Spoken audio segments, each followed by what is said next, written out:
Why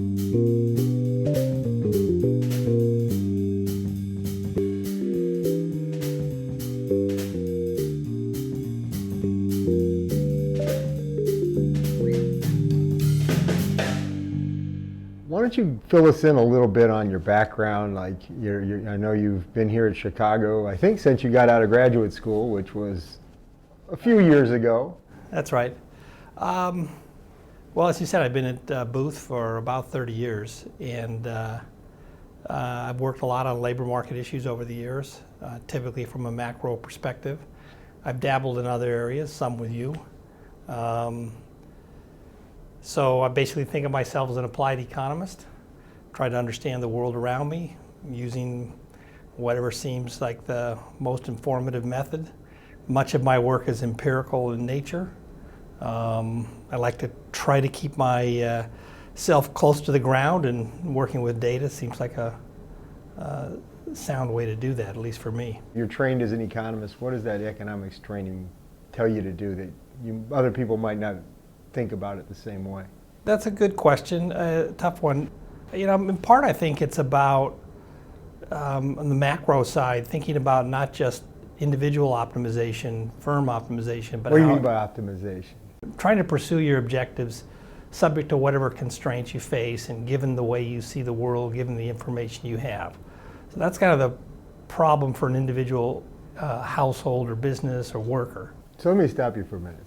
You're interested in explaining the world, I think. We had a lot of people through, and everybody seems, that's the Chicago theme, right? We're all about explaining the world. But you're trying to explain the behavior of, I think, really two groups in the population. Firms on the one hand, employers might think of in the labor market, and employees. And the economic, how does the economic approach inform how you think about firms and workers? It's in part what I just said. It's what do you think their objectives are? What are they trying to achieve? What are their constraints, including the market conditions, the policy environment they operate in? What information do they have? That's kind of each household, each employer, you know, has those sets of issues in its mind when it's trying to achieve its objectives. But then they also come together and interact, and they can interact in a number of subtle ways, sometimes through market-mediated transactions and sometimes through other ways.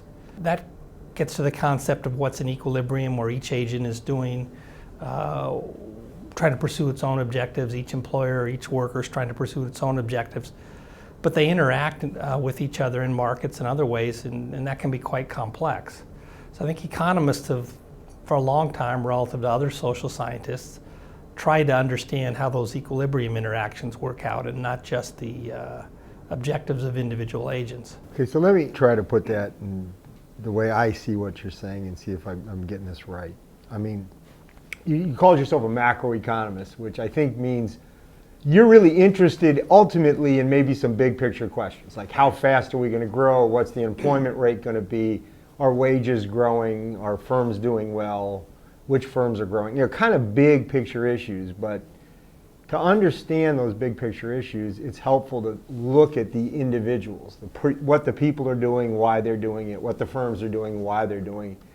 I think that's been called the micro approach to macroeconomics, which again I think is a Chicago tradition in a lot of ways. Yeah, I think that's an excellent way to put it. And the micro approach to macro, I think that's a theme that goes through much of my research over my entire career.